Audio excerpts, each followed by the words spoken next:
Video games that are successful or have some sort of following seem to always end up getting a film or show adaptation at some point. Well, mostly from one of two camps. Usually E-rated games like Mario or Sonic, but many times it's titles in the horror genre. Silent Hill, Resident Evil, Dead Space, Blood Rain, and many others. Despite having simple or beloved plots, the adaptations typically fumble. A man pushing his wife OC way too hard, deciding people couldn't believe a father wanting to save his daughter, or whatever the hell Blood Rain was doing. Those games are in World War II, not the Crusades, and is that fucking Meatloaf surrounded by actual prostitutes? How Far Cry and Postal came out as good as they did is honestly a surprise. Oh, not the monkeys. Where'd you get so many monkeys? I don't know. I got nothing to do with this. Well, what about a video game adapting a film? Those also tend to suck, but honestly have more high notes than one might think. This brings us to our latest tale of horror, Sweet Home for the Famicom, aka the NES. So, for some reason I could not discover, Capcom decided to reach out to producer Juzo Itami, who is working as an executive producer for the film Sweet Home. Put in charge of adapting the film to game was Tokuro Fujiwara. And give him credit, he wasn't half-assing it, making sure to work closely with Itama and the film's director, Kiyoshi Kurosawa, no relation to Akira Kurosawa. Tokuro would be allowed access to the sets and was told by Kurosawa to not worry about following the film exactly, which he took to heart as the game expands in pretty much all ways from the film, save for one I'll touch on later. Also, just a quick aside, the film is fine. I'd say enjoyable even. It's more cozy horror with some good effects and interesting moments. I found the film rather enjoyable and do suggest giving it a watch. It's basically free given all the high quality and subbed uploads here on YouTube. That said, if they wanted to make some money, they should launch a collector's edition with the original theatrical cut. Again, I'll touch on that later. So what's the general plot? Well, both film and game are similar in that we follow a documentary crew of 5 people who go to the haunted Mamiya Manor. They are there to possibly recover frescoes by the famous painter Mamiya Ichiro.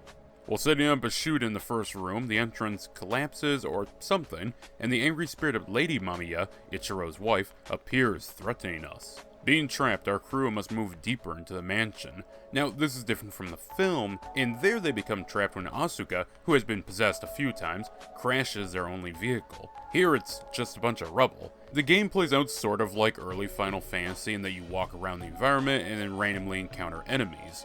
The starting area has dolls, wisps, and even masses of worms. However, come later segments you'll find more horrific enemies like maniacs, evil armor, ghosts, and lizard men.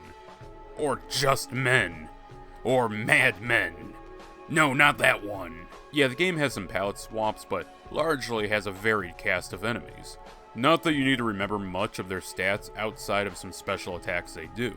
You have a simple attack that is varied based upon what weapon you've picked up. In addition, you have the ability to pray. This option activates a minigame that will see you using more or less essentially magic points for a powerful attack. Early on, it's easy to drain every last bit, but come the end you'll have so much that anything below 50 will be very hard to time. Not that you need to worry too much, as come the halfway point you'll have more than enough. I didn't even grind, and I leveled up enough to have a stockpile. Additionally, you can run, but I advise against this. See, in something like Final Fantasy 1, you only need one party member to escape. However, with Sweet Home, you need each character to successfully escape. I never managed to get to work, but if you do, you may end up with a character all alone. But there's strength in numbers. With the call feature, you can rush over more of your crew. This game has 5 characters, but allows you to party up in groups of 2 or 3. Obviously, neither goes into 5 cleanly, so one party will have an extra. Whoever you are teamed up with will fight alongside you, but use call and you can run over the other group to fight alongside you, and it goes from a horrific struggle to that meme from JoJo. Lastly, you have tools. Each of your characters has arrived with some sort of tool that will be of use in the mansion and its many puzzles. They also have niche uses in combat. Emi Hoshino has a skeleton key which can unlock many of the doors. Her character in the movie used the one they received at the start to explore the mansion. Asuka is the face in front of the camera of the crew and also serves as the fresco expert. She comes with a vacuum, which can be used to suck up glass that would otherwise bar characters from progressing. In the film, she uses the vacuum to clean up the frescos, which is something you also do in the game. There's multiple throughout the game, and some require being cleaned before Taro, the cameraman, can use his camera to reveal secrets and tips. Also, this is a fan translation, and they apparently had a character limit, so Ryo Taguchi is changed to Taro. You then have Akiko Hayakawa, the producer of the crew. She uses a medkit once in the film, and as such has one in the game. However, instead of healing, it serves to fix status elements such as poison or curse. I tried to always have her in my active party, especially late game, where it seemed I kept running into status attacks. The one that is a bit of a stretch is Kazuo Hoshino, the director of the crew and father of Emi. He has a lighter which he might have used in the film. Akiko used a lighter. Anyways, he can use it to burn ropes that block paths. Tools can also be used in combat as a weakness to enemies. The lighter burns hordes of worms, while the camera can blind bats. In fact, some items you pick up that are used for navigation like the mallet can be used to smash, say, mirror enemies, which is funny since you also use the mallet to smash mirrors to progress. The game does contain a strict permadeath. There is no way to revive a character outside of loading a save. Something the game does have with a quick save and quick load feature. Upon death, you lose their item and you might need that item later on. Luckily, there are many replacements to pick up. The vacuum becomes a broom, the lighter becomes matches, the medkit becomes a pack of pills, and the camera becomes a camera. I guess a charcoal sketch wouldn't work on a fresco. I'm not familiar with any downsides to the substitutes outside of them taking up your single key item slot. Yes, just like Resident Evil and Alone in the Dark, the characters have limited inventory space. If you thought Chris had it tough with 6 slots, Sweet Home characters are putting up with 2 item slots and 1 weapon slot.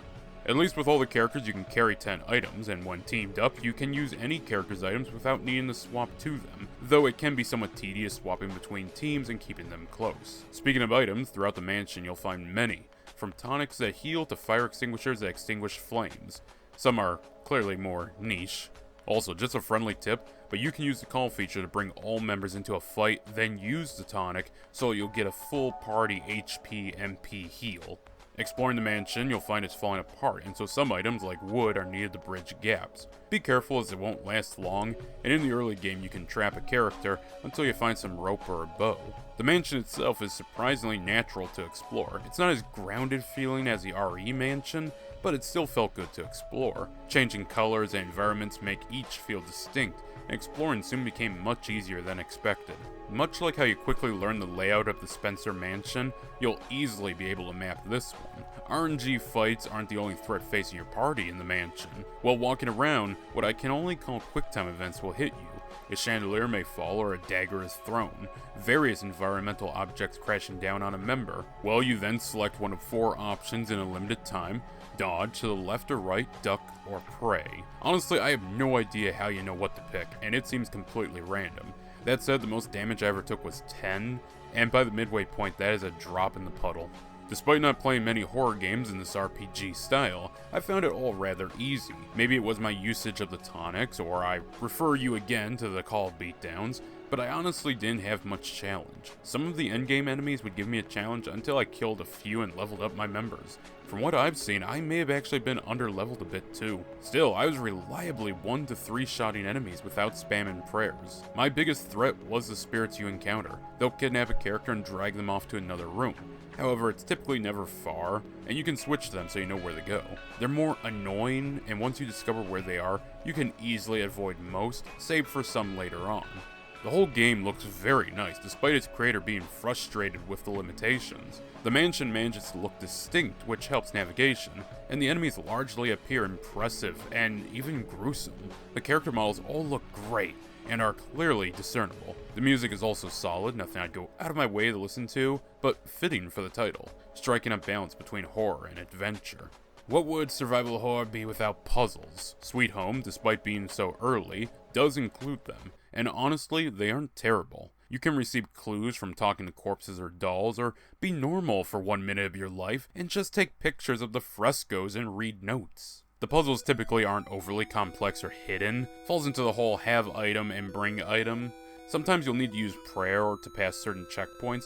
These serve as roadblocks that force the player to grind if they are under-leveled too much for the next area. Again, I didn't have to, but it may have been due to me backtracking or getting an abnormal amount of fights and just not running away from any. Now I'll be spoiling both the game and movie going forward, so skip to the timestamp on screen if you wish to remain in the dark. Alone in the dark, one might say. Again, the film is an hour 40, and while I had some complaints, it's overall rather fun, and I suggest checking it out. It's actually kind of impressive how naturally the game builds upon the story of the film. Typically you see a tie-in jump ship and serve as a prequel or sequel to the events of the film. Blade on PS1 just outright ignores most, if not all, of its events from the film. Meanwhile, you have others that try to follow the film events, but pad it out with fluff that just comes off weird. Or you have a combination like The Bourne Conspiracy, where it's a prequel for the first half and then rushes the events of the film. I recall liking that game. Sweet Home is to its original film what Resident Evil Remake is to its original game.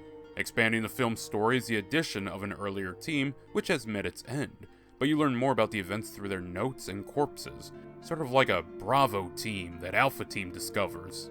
Anyways, you also learn from the frescos that Lady Mamiya accidentally killed her and Ichiro's child. In fact, the frescos are a really nice recreation of the one from the film.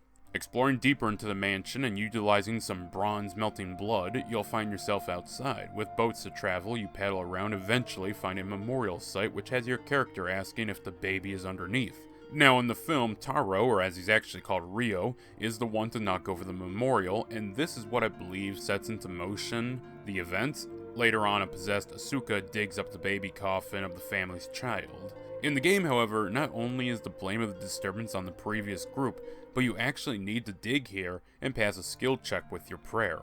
Doing so has you digging up the basement key. Upon returning to the mansion, you are greeted by Yamamura, which this game shortened to Mura here. In the film, he was a gas station owner with knowledge of the mansion. When he arrives after a few deaths, he is furious to find the memorial desecrated. Despite his anger, he helps the survivors to rescue Emi. He even has a form of prayer attack as he hypes himself up with his own theme song.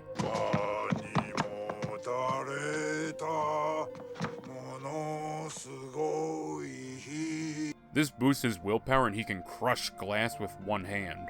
Here he gives us more lore on the mansion while displaying his strength, from pushing statues with ease to busting holes in walls like he's Ricky. However, when he tells us about the entrance to the basement, he is attacked and rendered unconscious. But from seeing all this, we are now strong enough to push statues ourselves. In fact, pushing the one he moved all the way back to the blood statue, we can melt it and obtain the tool. Despite the bland name, it resembles the protective talisman used by Yamamura in the film. It's also one of the 4 items needed to complete the game, so hang on to it. Also, you discover another fresco, revealing that not only did the family's child die, but the wife turned to murdering other children to give her dead son playmates. Anyways, the tool now opens the path, which is a bit more than in the film, which is just Yamamura going, hey, the path is over here. Though they did have a big speech and a solo performance. You'll find a man in the basement trying to dig, and you can help him, which causes the entire basement to flood. I have no clue who that man is. This is a required step to proceed, but I really don't know who that is. The film had some infamous reshoots and work done after its theatrical run, and the only available version right now is the DVD release, so maybe he was a character in the original Kurosawa cut? Either way, you can progress your knowledge of the story with another note, telling how the son fell into the incinerator and was burned alive. Lady Mamiya, now unhinged, took children and did the same to them. Eventually, she would commit suicide. In the film, the locals discovered what she was doing and attacked her. She would run and throw herself into the incinerator, dying like all the little children. You can find and open Ichiro's diary, and while you can't take it just yet, it does allow you to move some extra statues though. In this new area, you find some servants of the house, which, if it's meant to be abandoned for something like 30 years, I question who these people are and if they are alive. Just a bit further, you find a hunchback that blocks you, requiring another prayer skill check and 2 rings. Exploring, you can find them, but fuck this room with all the animals. Just fuck it. Not fun. These elements aren't in the film, and I don't see how they could be in the theatrical cut without causing major problems in the DVD cut. Hey, at least Yamamura is alive and well. Struggling to push your way up to Lady Mamiya's quarters, you see Yamamura easily pass by. Eventually, you arrive at a barrier that blocks access, similar to what we see in the film. And while he doesn't go in to save Emi, Yamamura does boldly march in to help us and meets a gnarly end. It's a really nice recreation of the film death. With our ally dead, we go in only to come face to face with Lady Mamiya, and just as quickly get our asses kicked. The party that entered the bedroom is teleported to the dining room. With the other party unaffected, you should easily be able to get a hold of the gold key, and if you look at the bed, you can nab the dress. This allows infinite refills of your prayer. In the film, there is a dress which Emily inherited from her dead mother, and she happily wears. Later on, and after Emmy suggests she wears it, Akiko puts on the dress for extra willpower or something. Also, I suggest your second party consists of Tora and Asuka. That way you can investigate the fresco in the bedroom that will reveal what you'll need for the final fight. The tool, diary, photo, and coffin.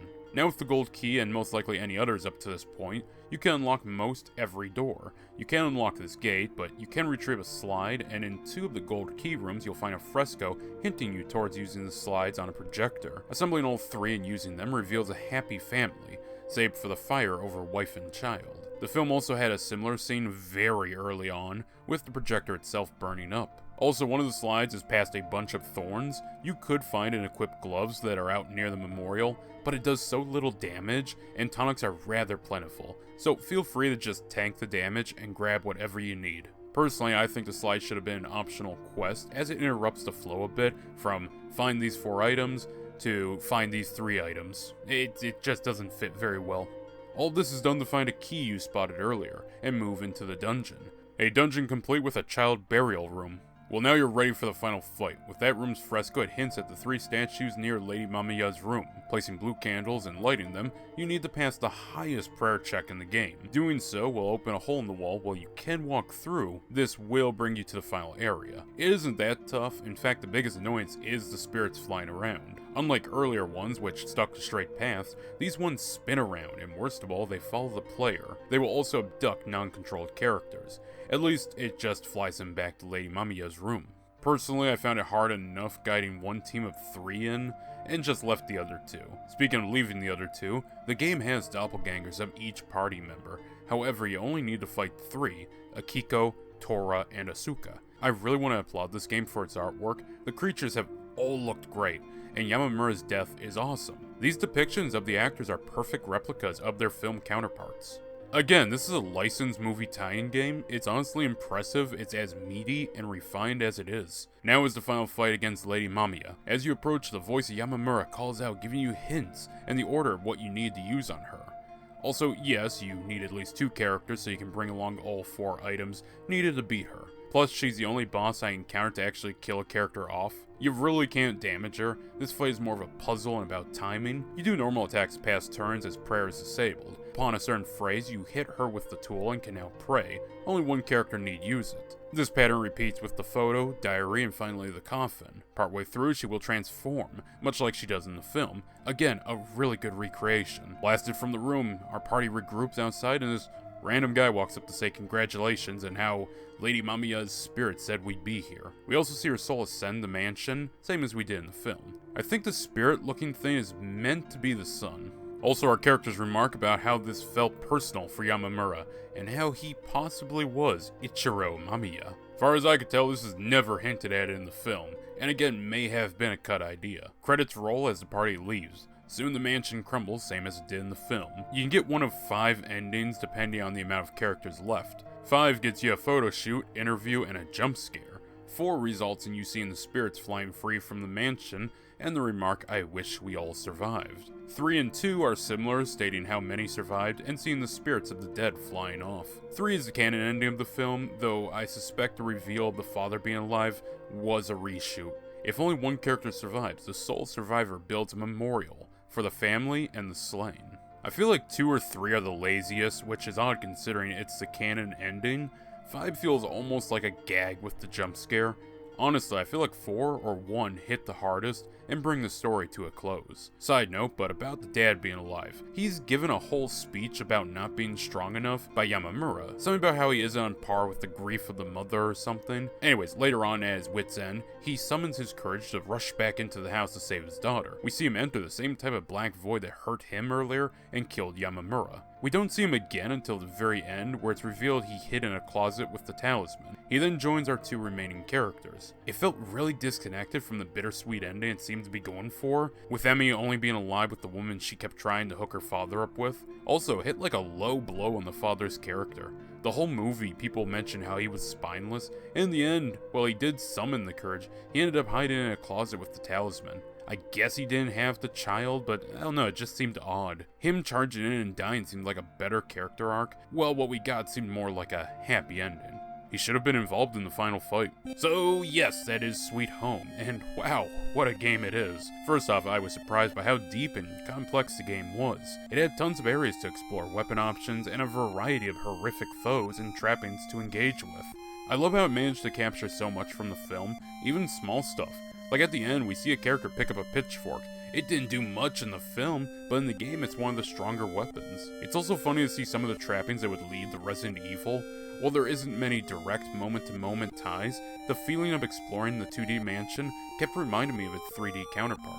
I will say the one reference to Resident Evil on the balcony with the note is simply a joke inserted by the people translating the game, a harmless change of wording that doesn't impact the overall message of the text, all the while giving a playful wink to those coming from modern RE. Believe me, with translators, even fan ones, it can be so much worse. If I had to recommend between the movie or the game, I could honestly suggest the game overall. Watching both is an interesting experience. I played the game first, so it was fun seeing how the film differed, namely in its pacing of events, lack of some characters, and twist, as well as some detail being removed and added. Not a spoiler, but in the game we get a view into Ichiro's mindset, while in the film we get more character of Emi along with her father and Akiko. So the game dropped characterization in favor of lore, and while I would have appreciated some more quirks, given that you have the option to talk with party members, I appreciate they fleshed out the character everyone keeps talking about. The movie just ignored him and focused solely on the wife. Also, the twist of the game is something I enjoyed, and it makes sense to the point I wonder if it really was cut content. Either way, if you want something spooky for this October, the movie is a fun and quick watch. It has some cool scares and impressive effects. The game is a brisk-paced and not overly deep RPG that is fun and enjoyable. It may look daunting at first, but it's actually rather well made, even for those new to the game's genre. Light up that incinerator. We got kids to burn. Wait, I don't know if ending on that is good PR.